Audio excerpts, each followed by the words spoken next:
जयपुर, जोधपुर जैसे संभाग मुख्यालय पर हैं तो 1 घंटे, जिले के मुख्यालय पर हैं तो 2 घंटे और किसी कस्बे में हैं तो सुबह सुबह 3 घंटे बिजली कटौती झेलनी पड़ रही है।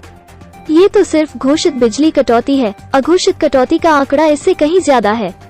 पावर कट से सिर्फ जनता ही नहीं, जीडीपी भी बेहाल हो रही है। राज्य सरकार ने औद्योगिक क्षेत्र में शाम 6 से रात 10 बजे तक 50% कंजम्पशन की लिमिट तय कर दी है। राजस्थान की जीडीपी में इंडस्ट्रीज का 25% का हिस्सा है। 1 घंटे पावर कट का मतलब है 200 करोड़ तक का प्रोडक्शन ठप होना। इसी तरह जीडीपी में कृषि का 30% और सर्विस सेक्टर का 45% का योगदान होता है।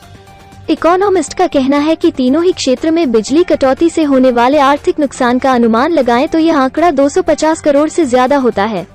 सबसे चिंताजनक यह है कि जिम्मेदारों का पता था कि बिजली संकट आएगा, इसके बावजूद इससे निपटने के लिए जरूरी प्रयास नहीं किए गए। यही वजह है कि 6 रुपए यूनिट बिजली की सरकार को अब 12 रुपए तक चुकाने पड़ रहे हैं।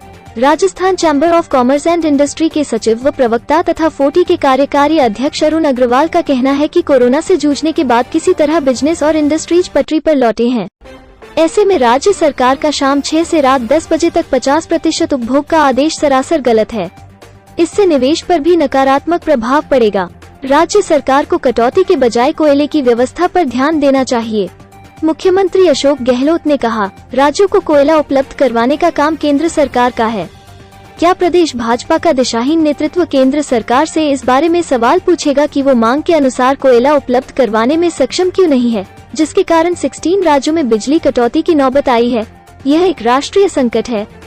बिजली की मांग बढ़ी है एवं इसके अनुरूप कोयले की आपूर्ति नहीं हो रही है, जिसके कारण आवश्यकतानुसार बिजली आपूर्ति संभव नहीं है।